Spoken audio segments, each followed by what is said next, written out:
Good morning. It's so nice to see all of you this morning. Now, this is a repeat class, but does anybody know why I'm repeating it?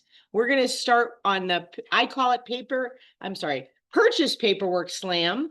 And this is to get you ready to do a purchase contract and start with the buyer broker agreements, which of course you need first. So, but why am I repeating this? And I put 2025 up there. That should give you a tip. Does anybody know why? I did this in October of 2024. What changed? No more CAB forms, right? So I went through and I had to remove stuff and was like, oh my gosh, people are going and looking at this video and getting this video of stuff they don't need anymore. So I wanted to update it. So we will get started if I can get my screen to work. So, well, we can get this little guy to go away. Hopefully someplace that'll go away. All right. So let's get started. I know most of you have written contracts before. I've got some newbies that maybe not have written and may not have written a contract yet, but we're going to get started with working with buyer files, right? So what are the documents? I gave you a cheat there. What are the documents you need when working with a buyer for the very first time? What's the first one? The READY form. What does that stand for? Real Estate Agency Disclosure and Election, also referred to as agency. I always used to call it agency, but to be proper, let's go ahead and call it READY form. Why is it important to know that real estate are the first two words on this document? If you are searching for the document in whatever platform you're gathering your documents from, and we'll talk about that in a few minutes, if you type in agency, oftentimes you can't find it. Like you've got to start with that real estate. So I like the way some of the forms now you can type a part of the name and it will pull up everything in there. But if you type agency, you'll get several different ones. So, all right, what's another document? Buyer broker. Which buyer broker? Buyer broker exclusive employment agreement, right? And the other is the buyer broker agreement to show property. So we've got one of them or the second one. I am not a huge fan of the second one, as many of you have heard me say. I think it's appropriate if you're at an open house and somebody comes in and says, hey, I want to see the home, around the corner. But the problem with using that form is you have no connectivity to that person after they walk out of that door, right? Only if you write the offer, right? But let's say their cousin Joe is a realtor. Hey, could you show me this property? Sure, be happy to show you the property. Here, I have to get you to sign this. Okay. Show the property, and then they go, hey, Joe, I really like this home. Guess what? Joe gets that commission. You don't get it. There is no more procuring cause. For those that did not understand, that went away because when you enter a property, you have an agreement with somebody, whichever one of these it is. Now, I'm not going to get into detail on the document. So one of the third ones is the affiliated business agreement and marketing agreement, which we refer to as ABA. Again, it's the affiliated business agreement. That is Realty One's disclosure. If you are a buyer's agent, do you have to send this over with your offer? I've got a yes, but everybody else is kind of hesitant. No, in all scenarios, you must disclose to the other side that there is an arrangement. Does the other side have to sign it? No, but it has to be disclosed. And by the way, if you're a seller, you should be sending it back over as well. Let's see, especially if you're countering that title company, might be important for them to know you have a relationship with that title company. And by the way, if you have your own relationships other than these Realty One Group has, if you have some sort of agreement or partnership with another title or home warranty or lender, you should be creating your own ABA in essence for yourself to disclose that you have some type of relationship. And if you're receiving something, you must disclose that. First of all, that's RESPA violations if you're not, right? But you do need to disclose that. So what's the fourth document that I like, but is not currently in our top 3? Because the other top 3 already. Buyer advisory, yes. Right? I really like that buyer advisory to go out immediately. So these are the initial documents before you do what? Before you show a home, you need at least the top 3 of these already signed. Yes. Okay, we need the BBEA to show a property. You can. The agreement to show property. Yeah, you can always use the BBEA and you can make it for a specific property. Instead of saying Maricopa County, you can say 123 East Main Street, right? You can say, look, I've shown you this property. If you decide you want to make an offer on this property, then you need to come back to me or you will owe me compensation, right? The idea of the buyer broker agreement to show property is that you have the opportunity to meet with somebody, get them in a home. And if you really don't know each other, right, you're not signed up for 6 months of aggravation when neither of you can stand each other, right? So it's kind of the dating version, right? The buyer broker exclusive employment, guess what? You're married, right? You are going to town with this, that you're the only one working with them and they're the only one working with you in terms of what they're searching for. So, but you can write the BBEA to give it some limitations. And the idea is you want to have the opportunity to sit down and talk to that client about all these other documents, right? The challenge with doing the BBEA off the cuff at an open house is, well, first of all, both of them, you should be doing the ready form, right? You have to explain my fiduciaries to you. But going over the ABA, going over the buyer advisory, going over what you provide as a buyer's agent, I don't know, what was it, 80, 120, I don't know how many items on that NAR, right, sheet that says what you as a buyer's agent provide. That's that opportunity to have that conversation and then get that BBEA signed because they understand what you're going to provide for them. Does that make sense? And by the way, you also need to be asking them some questions. So really, how serious are you? How soon are you planning to buy? Oh, and you're going on a cruise for the next 3 months. Guess we're not really looking at homes for 3 months, right? Need to have some dialogue with them. Maybe you need to come up with questions about that. All right. So let's go on. Where do you get these forms, right? We have so much technology at our fingertips, but sometimes we need to know exactly where we need to go to get these forms and how to facilitate getting those to our clients.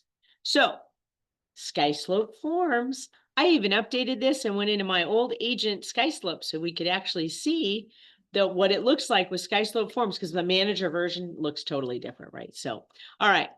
So SkySlope forms is under those apps, right? See up there where it says apps?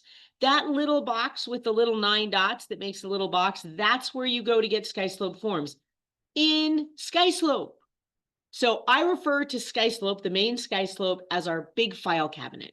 It's where you open folders. It's where we close folders. It's where we have our information about every file that this office is operating, right? That's SkySlope.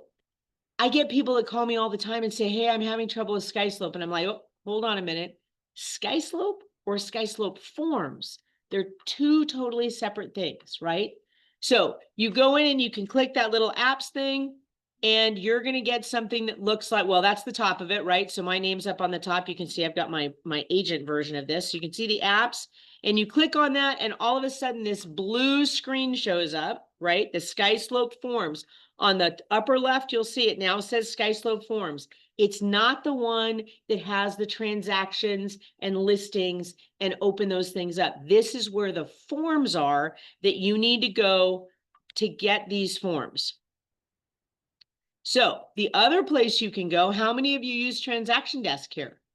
Couple of you still use transaction desk, so do I. Does anybody know what SSO stands for? Single sign-on. That is through the Arizona Association of Realtors. It is a login with a single sign-on. You can go into your AAR account and log in with a single sign-on. There are a lot of different things that are available there, including the RPR and other access to other things. So you can go in there with your login. And Transaction Desk looks like this. Instead of what SkySlope Forms is. I am not talking about setting it up on here. I can certainly do that. I'm going to do preliminary information regarding SkySlope Forms, right? So, however, SkySlope Forms has the AAR forms for you, and it does have some of our forms, and I'll show that to you in a minute. But I want to make sure you understand there are a couple of forms that even do not feed into that SkySlope Forms, right? And does anybody know what the number one form is that does not feed in there? Well, there are two of them I can think of right off the top of my head, but one of them you have to use on every single file. No, the ABA in SkySlope Forms does pull over. What do you have to use on every single file if you want to get paid? Your CDI, right?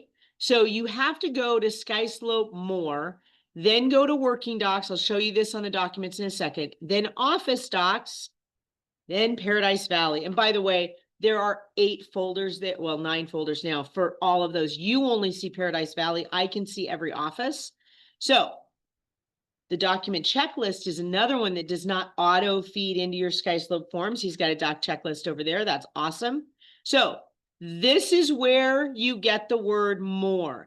Down on the bottom, it will say recent listings and transactions. Again, I'm in SkySlope now, not SkySlope Forms, right? You can see view transactions, view listings, and more. So you click on that more, and then we're going to go to another page, and I'll show you how this looks all the way across. Oops, I didn't get those in sequence. Okay, so more is first. You click on that, and then you're going to click on Working Documents. When you click on Working Documents, you then have to click on Office Docs at the very top. Then you have to click on Paradise Valley folder to open up. That's where you're going to get the checklist, right? You're going to get multiple documents available to you. Oops. Let me get all those back up there. Just a reminder, Paradise Valley. And then you will see 3 pages of documents, some of which are populated into SkySlope Forms, not all of them. A couple, whoops, I got it again. A couple of them I want to make sure you know are there, of course, is the CDI. And there are 2 CDIs. If you've never done rentals or referrals, there's a separate CDI for that. Lastly, there's I didn't mean to do that, waiver of SPUD. Sorry, that was not what I meant to do. The doc delay explanation letter. So some of you sometimes don't get your documents in time. We actually have a form for that. Does anybody know why we have you fill out this form? For auditing purposes. And some of you love writing a little letter to me, which is fine, but guess what? There's a fillable form in the Working Docs. It actually asks you what happened, and it asks you what you're doing to make sure it doesn't happen again. We'd prefer you use that form. And it's right there, just so you know that. All right, let's get back to getting these forms out here. ARMLS. You also need to go to ARMLS to get information on the property. You're writing a contract on a property. What do you think you should be pulling up in ARMLS? Monsoon. Now, how many of you have used CurbView? It's the other tax version on, well, linked to Transaction Desk, but there's Monsoon and CurbView. So Monsoon is the tax version of information from the Maricopa County Recorder. And it does have stuff on other counties, but mostly, of course, it's pulling that Maricopa County data. So has anybody here looked at CurbView? So it's kind of the picture version of Monsoon. You get pretty pictures and stuff. So if you're doing a CMA, you can look at it. Remember I was playing with it yesterday? You kind of still need to do a little bit of work there. You can't just use it.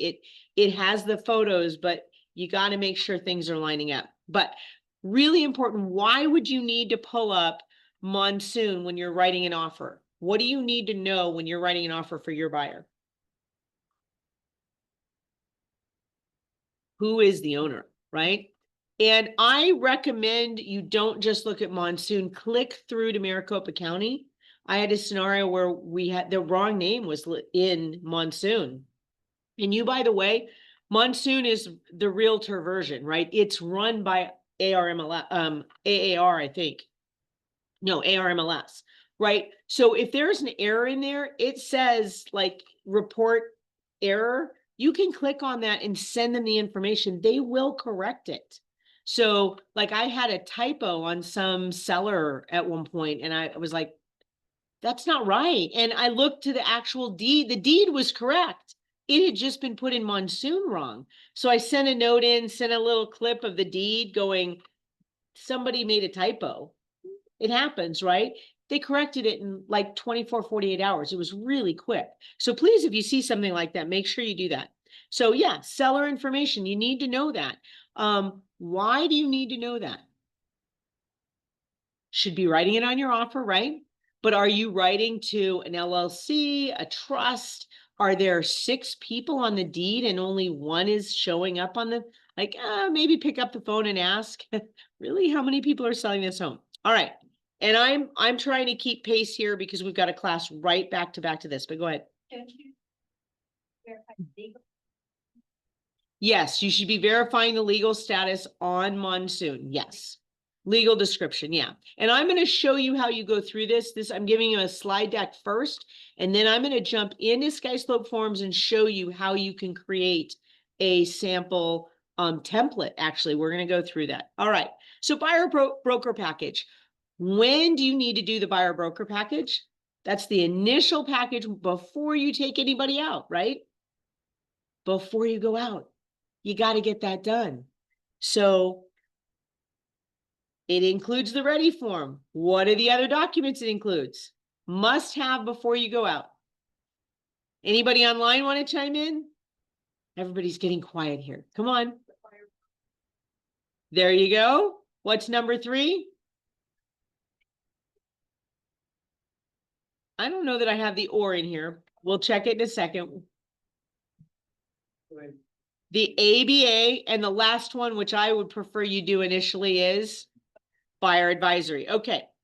All right. So here is your, this is SkySlope, right? So you can create the new, this is how you're going to create your buyer broker pre-contract. How soon do you need to upload that buyer broker exclusive employment agreement to transaction or to SkySlope, the file cabinet, not the forms? 72 hours, not 3 days, 72 hours. Okay. And do we count weekends? We count weekends, right? So this is how you set this up. You create, whoops, kind of blocking that there. You create new, and you're going to create a transaction, right? We're not creating a listing. We're not representing the seller. We're representing the buyer. So we're going to start by selecting purchase. And I want you guys all to see this because a lot of people did not know this got added, right? Pre-contract. It was not there before, well, probably about September. It took them a little while in August to get that up. But so now you can go in and click pre-contract and load those documents in there. Because if you don't load it within 72 hours, guess what? You get a little note from compliance going, delay letter, please. So, and you can go ahead and load a delay letter. Otherwise, I'd prep your delay letter and let compliance tell you you need a delay letter because they put the nice little location for it right in there. They drop another line in there for you. I can do that, but you guys can't add that line. So compliance and I can put that in there. So click the pre-contract and it pops open to load those first things. What do you not need for the pre-contract and why this was such a difficult transition in August for companies to set up? Does anybody know what was missing? What's missing for a buyer in pre-contract stage? Anybody know? A property, the address, right? Sky Slope, the file cabinet, was always based off of the property address, right?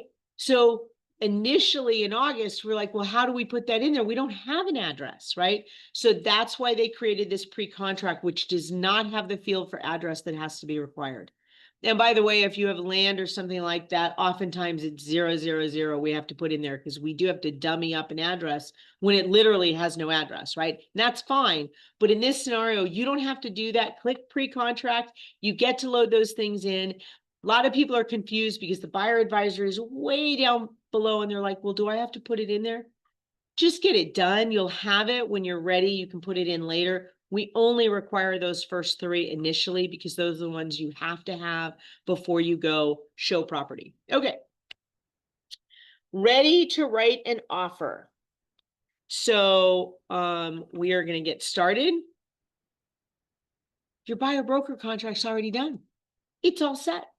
You don't need to go there. But what do you need? Have any of you set up templates? Let me see a show of hands. How many of you have set up a template on your computer? Half the room. Okay. Online? Well, I know Barbara was on. Who else is online, Kevin? Okay, you guys, unmute for a second. Your visuals are not on there. I just want to hear, do you have templates set up? No. Okay, let's set up a template. I'm going to show you what the other documents you're going to need, and then I'm going to show you how to do the template. So, of course, we need the purchase contract, right? We've got to get that prepped. Why do we need that? Why do we need the seller compensation addendum? Does anybody know? To get paid. Would be a really good idea to have that in there, right? So yes, let's put the seller compensation addendum. Where are you going to make sure that that's attached to the contract? What are you going to check? Check mark the box on the bottom of page 1 that says the seller compensation addendum is added and incorporated herein, right? Okay, so what else do we need? Oh, hold on. I put the new seller compensation addendum here. This is dated February 2025. So can somebody tell me how many lines you see there? I know the little bottom edge there is kind of hiding it. How many lines are on there total that with text? 20 lines. And then you have additional terms and conditions you can add below that, right?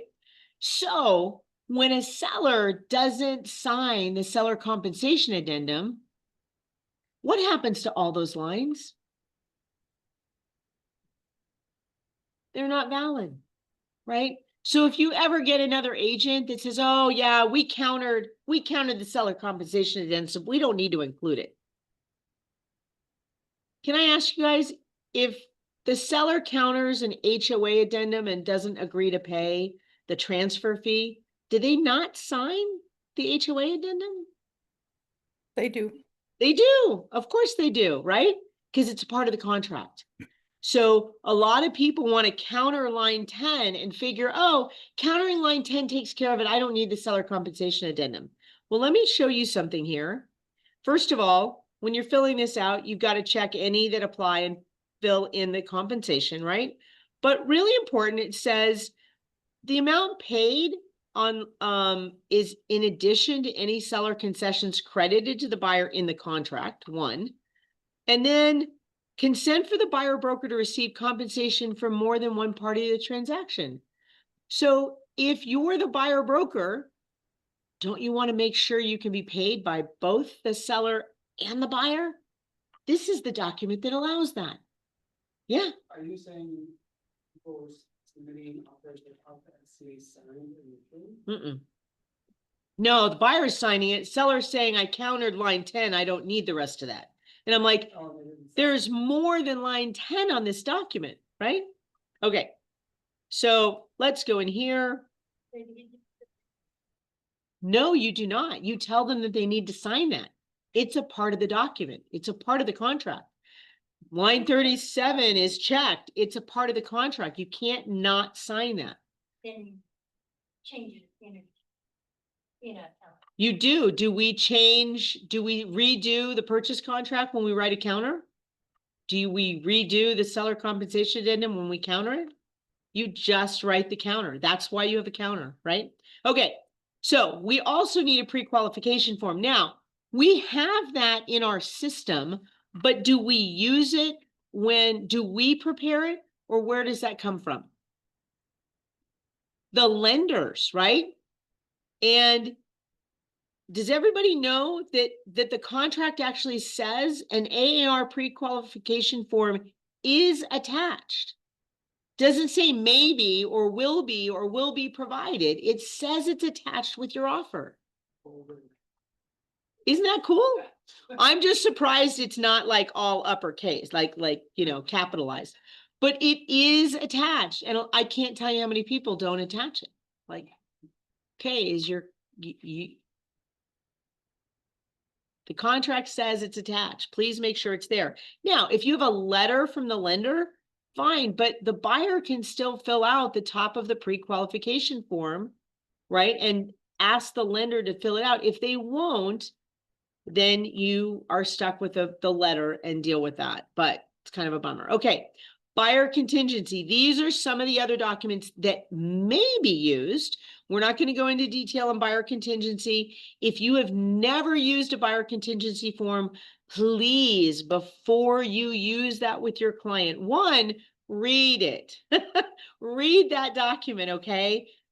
But secondly, please call me if you've never used it, because this new buyer contingency form has some twists and turns in it. Need to make sure you understand it so you can explain it to your client. It is not ideal, folks, to not have your seller's property already under contract before you use a buyer contingency form. Okay, I mean your buyer's contract, right? So if they're not already under contract on the sale of their home and you're writing offers, the easiest way to explain this is you give the seller the right to cancel. Okay. After they've gone under contract on the sale of their home and you're under contract, the seller can then cancel. It's really, really critical you understand that document. All right, additional clause addendum. What are some of the things on additional clause addendum that you might want to use that addendum for?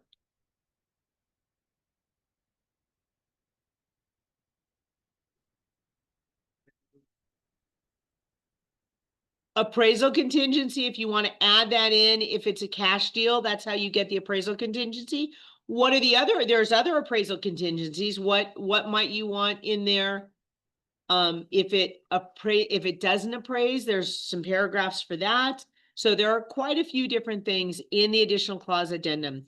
You can either use the additional clause addendum or you can carefully type that language into the contract itself.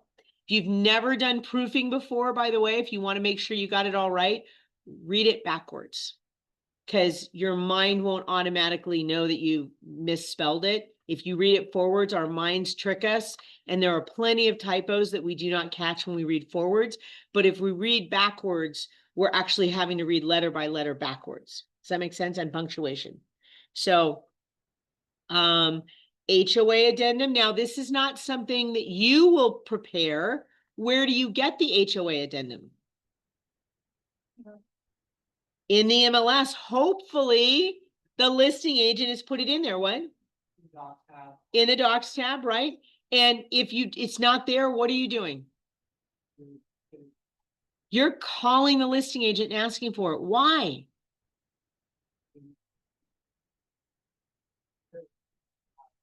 It does. And can you fill out that HOA addendum first? Seller needs to. Right. Now, sometimes they say, oh, it's in the MLS, just go by that. Like, really? It says that the seller has provided this information. And one of the lines that keeps getting messed up on is if you guys don't check a box on what line on page 3. Does anybody know what line number?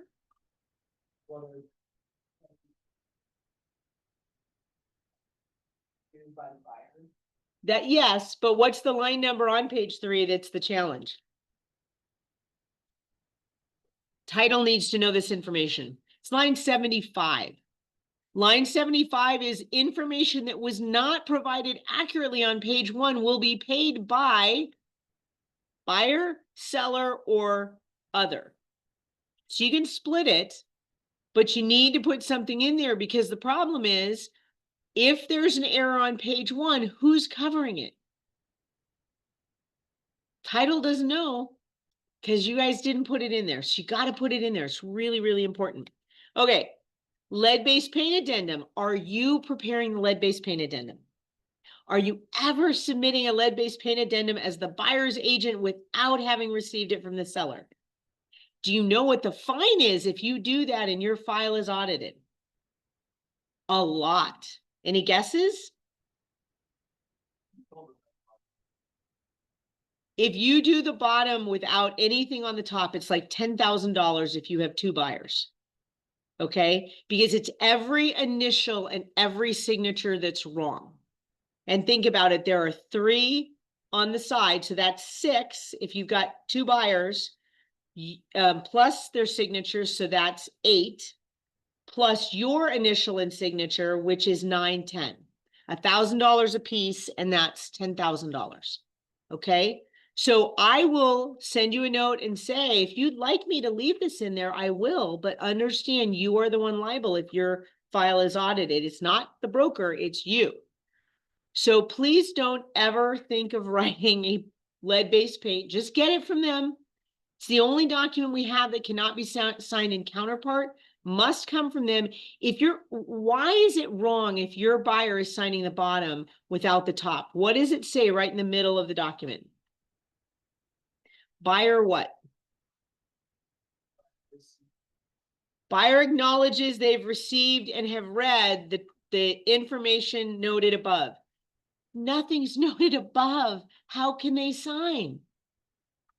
They can't, right? That's why the fines would be there. All right.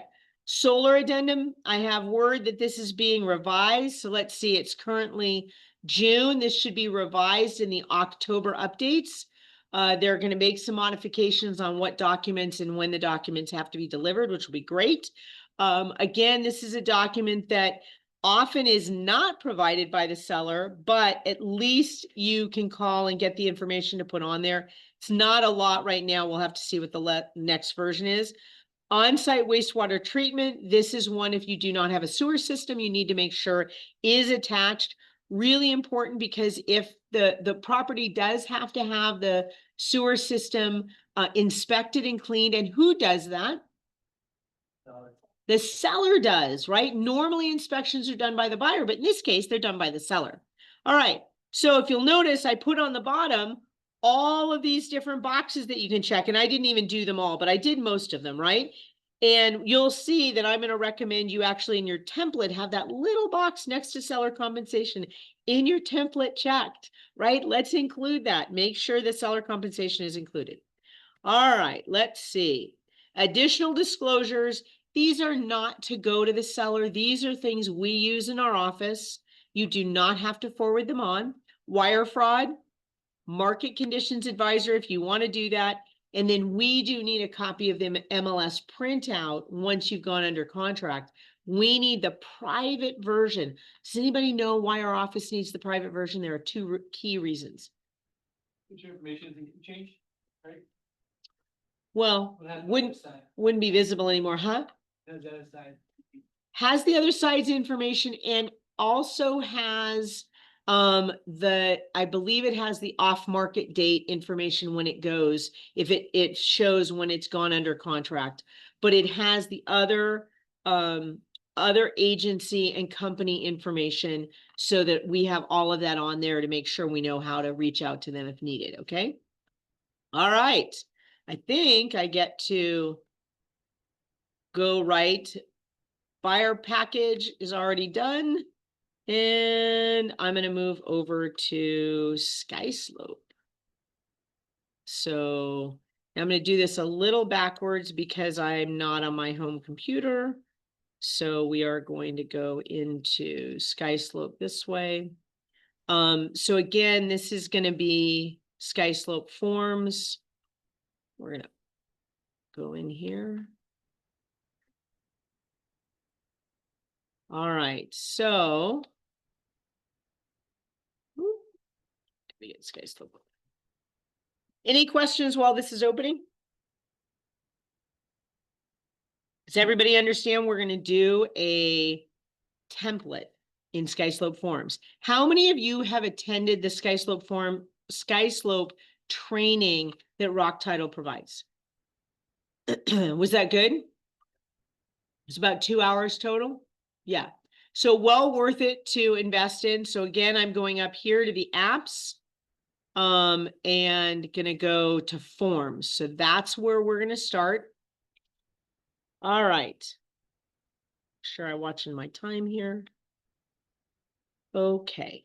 So if you've never done this before, up at the very top, you will see there's templates. We're going to open the templates, and you can see I've got a couple of set up here already. We're going to just do this by our test template again.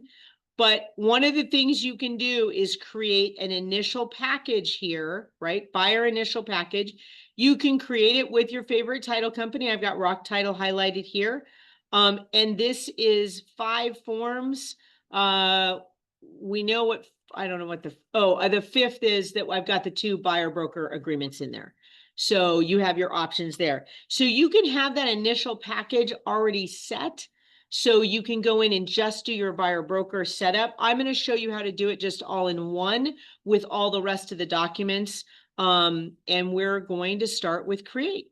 We're going to create a brand new one, and we're going to create a buyer one. You do have tenant or other, but we're going to create a buyer template. Oh, this is what happened the last time. It's fun trying to see down below. So we're going to call this buyer test number 2, and we'll continue. So now how many of you have set up a template in Sky Slope Forms? Have you? No, you use Transaction Desk. You've set up one. The rest of you have not done this. Okay. So hopefully online, this is helping you guys as well. So obviously the first thing we need to look at is the libraries.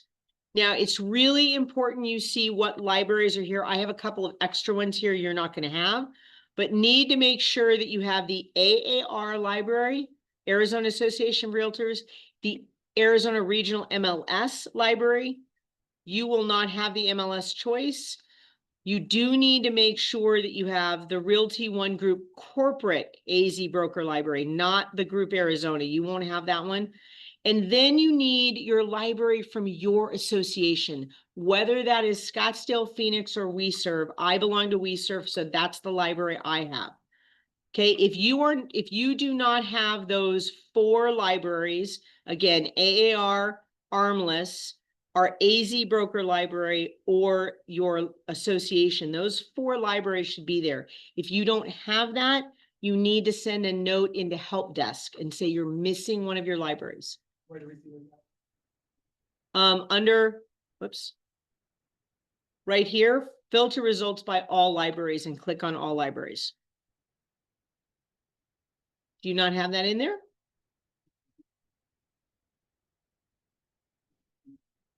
Are you in your apps? Did you go to Sky Slope Forms? Yeah. And under to add a template, create a template? Yeah. You got it now? Yeah. But then, Do you have filter results by? Do you see the forms are down below? Huh? Okay, we'll have to check that later. I'm not sure why. That's unusual. Okay, so up here, let's start. What was the first set of form? What was the first form we talked about? Oops. Well, we're going to start as if we had a buyer broker. So real estate agency and disclosure, the ready form, there are 2 forms. Remember, we're working with a buyer here, so we want to add that over here. Now, here's what's really important. Do not click on the actual name. If you click on the name, it opens up the form. We're creating a template. We don't want to open up the form. We want to add it to our template folder. So we're going to go over here and click add. See, and you'll see on the bottom, one form has been added. So we're going to go back up to our top line here. And we're now going to put in here, we can put purchase contract, right? So, whoops, spell. We'll scroll down. Now you got a lot of different ones. You're going to see the MLS choice here. It should be non-member is what it should say, but you want to look for the AAR, residential resale real estate purchase contract. Okay. And you can add that in there. Now we're going to go back up and go to the buyer. Now this is the trick. You have to put a dash in there because it doesn't show up otherwise. So you can add both of these, the buyer, broker, employment. Oops, sorry. Okay, so you can, or you don't have to. If you never use this, you don't have to do it. But for now, I'm going to show you adding both of those depending on what you want to work with your client with. So you've got both of those. We need the affiliated business arrangement, right? The ABA. So which one is it? Why do I have, it should be the same one. Should be this. ROG corporate is probably what you have. Okay. So we need, we'll do wire fraud. So again, there's a buyer and seller's version. So make sure you're getting the right one for the template you're working on. I like using market conditions. If for no other reason to have fun with my clients and go, well, this is one of those forms that we know somebody sued over. So, you know, the market goes up, the market goes down. I don't have a magic ball, but I'm going to help you through the transaction. So, you know, it's kind of a funny thing in the middle of everything else because people are like, are you kidding me? It's like, no, not really. So I enjoy using it. It is a very funny form. You do not have to have it. It's not required. Okay, so we're going to add that. And let's see, what else do I need? We talked about seller compensation, right? We got to have that. Seller compensation addendum. You're going to add that. Give me an idea. Anything else, guys?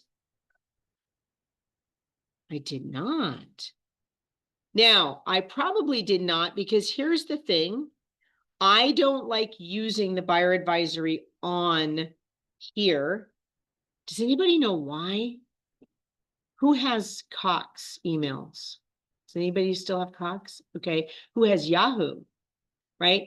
So the buyer advisory, and I love it, don't get me wrong, but we only need page 13, page 14? 13 in our system. If you're going to use this, please go print out page 13, save it as a singular page, put that in there. And then I recommend you email to your client when you start working with them. Want to make sure you have a link to the AAR buyer advisory because it's updated. If they go to the link, they get the updates. If you send them this version and that's the only time you send it to them, this does not get updated. It's a PDF. It's not a link, okay? And I always say, please save this link, right? This is something they can use for years. Something comes up in their neighborhood, they want to know who to call. It's a great resource for them, okay? The biggest issue is the buyer advisory is like 13 or 12 pages of photos. And oftentimes, if you add it to your purchase contract and the rest of those other documents, guess what? You're over 17 megs of data in an email. Most servers only allow you to send 15. So I don't recommend you send this, but yes, I'm going to add it in there just so we have it, so you know about it. But I do recommend you do that the other way. All right, what else am I missing here? I have the ready form, the ABA. I've only got 9 for, so I'm missing a couple of things here. Buyer, broker, wire fraud, market conditions. Binzer. Oh, you know what else I include here? I include in my initial template a couple of things because this is by my buyer template. What do I need prior to closing with every buyer? The final CDI? walkthrough. CDI? Yes, but the CDI does not go to my client, so it's not going to be in here. I'm going to pull that up separately. But you need the buyer Walkthrough? walkthrough. Yep. So let's see if we can get. It's not coming up. That's very odd. Pre-closing. There it is. So isn't that weird? I had walk and it still didn't pick it up. So you got to be kind of careful what you type in there. Okay. And then the other document that I like as a part of the file is the Binzer. Because I'm going to need that no matter what. Why would it not? Why is only commercial coming up? That's weird.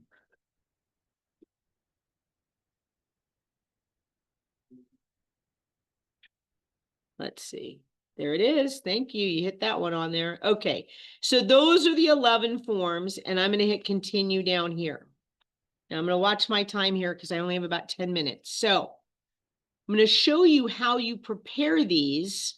What you're going to do is go in one by one and agency here, you can start here.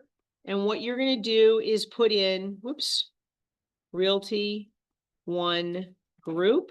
You can put the 08 for our office if you would like. You're not required to do that, but you do need Realty One Group. I'm going to put my information in there. So it's going to autofill everything on the top here, right? So my name gets put in there and my address. So it already has some of that.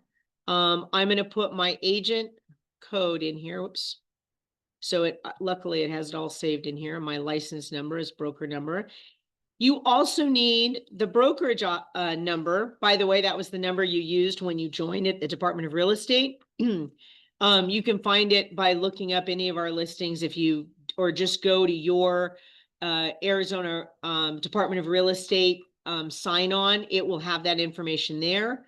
If you are not aware, our company brokerage number, the MLS number is REOG08. I always hate the O's and the zeros there. So that's telling me I think that we've got alarm there, but I would not necessarily put brokerage phone or fax. You're welcome to. The phone number is obviously our, whoops, it's not even gonna come up. That's funny. Obviously I don't fill this in. 953-4000. And then you're just going to save that. Okay. So no, I don't want to change my addresses here. So that's going to pop that information up on the top there. On the bottom, we want to look at a couple of things. First of all, this is a template. So we don't know our buyer's name. We're not going to fill a name in down there. But what are the boxes we're going to check for our buyers, for our agency form? What lines, numbers do we check?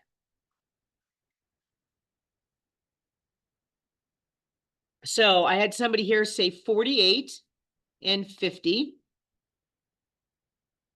When would you ever check 49 and not the other two? When you are the listing agent and you have an unrepresented buyer, okay? That's the one time that line 49 is checked. If you are doing limited representation and you already know about it, do you check all three boxes?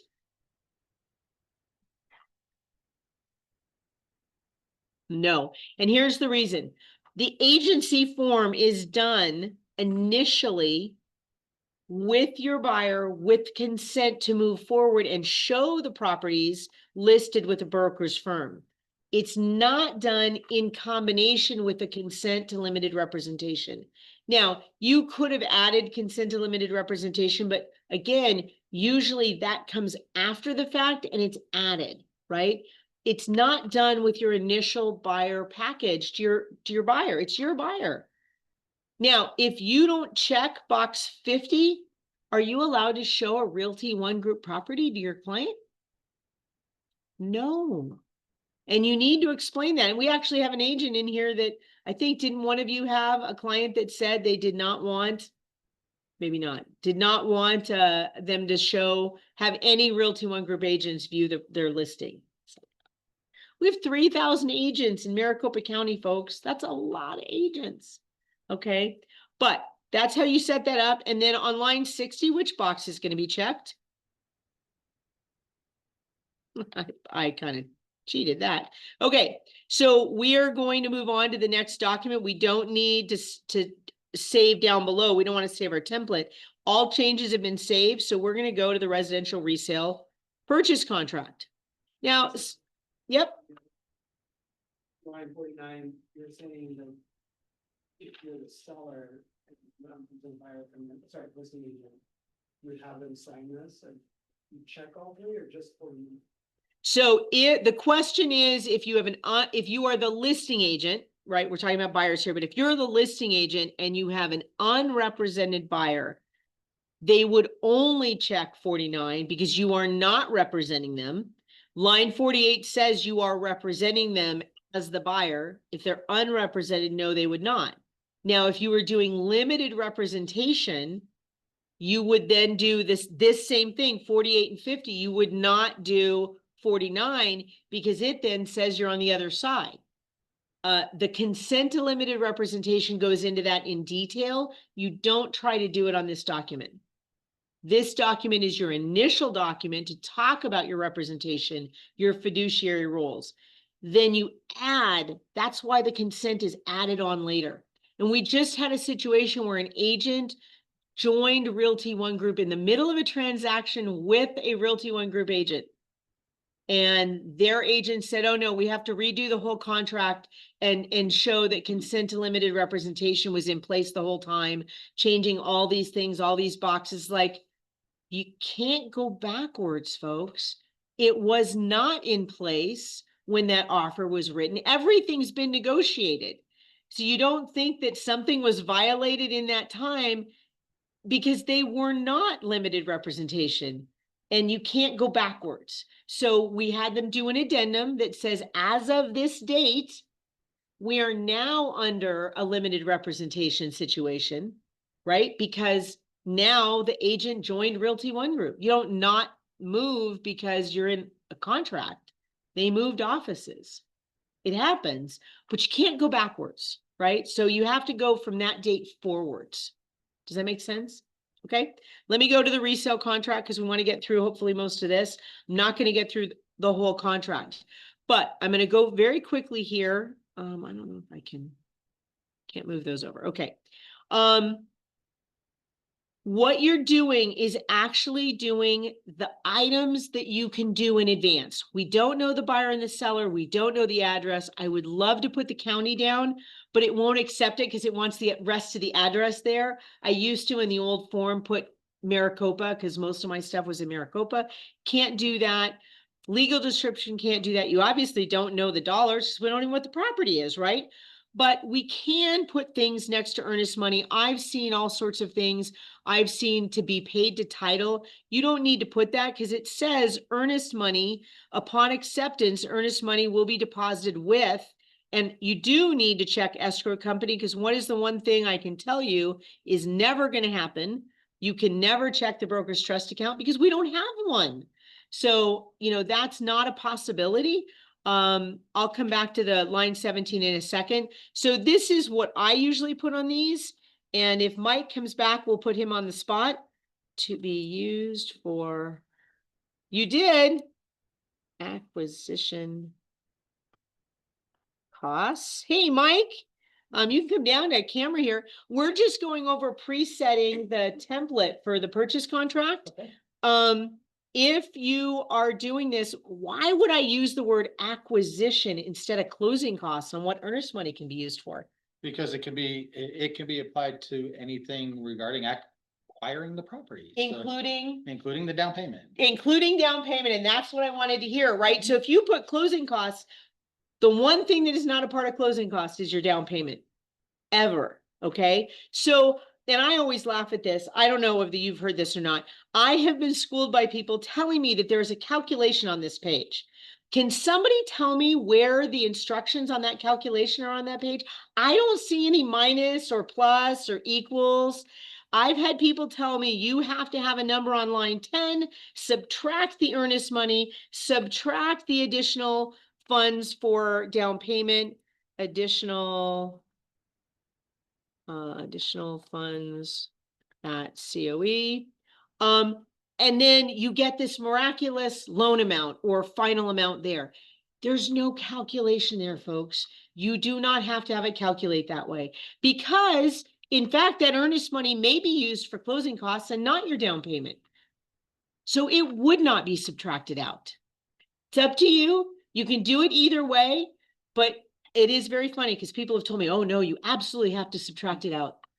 No, the people that designed that did not put calculations on the side.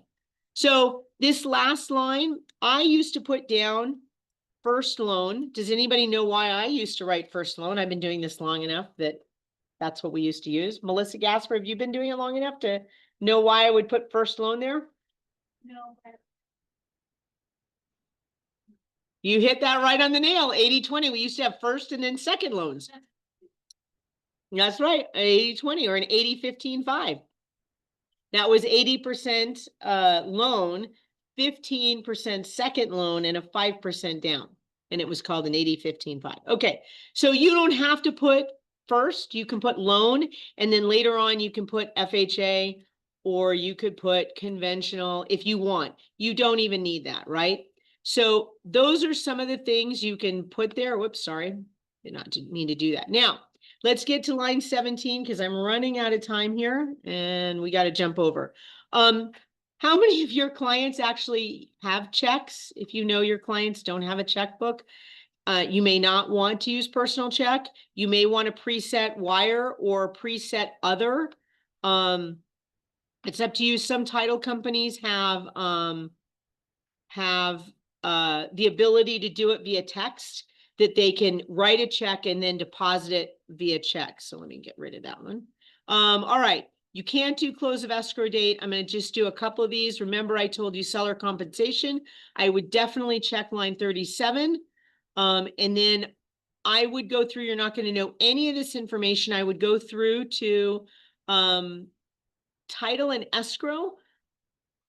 I recommend you set up your purchase contract to work with one of your title company reps that you do a lot of business with. Now, for a long time, I used to alternate between title companies, and I would have two of these set up.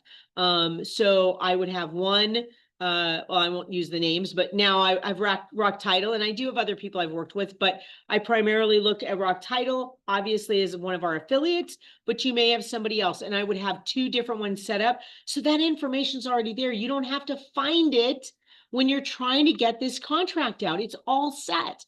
I can write a contract in about 15 minutes because the template's all ready to go, right? Does that make sense? That's why you set this up in advance. Now, I do ask that line 211, you can't do anything on lead-based paint.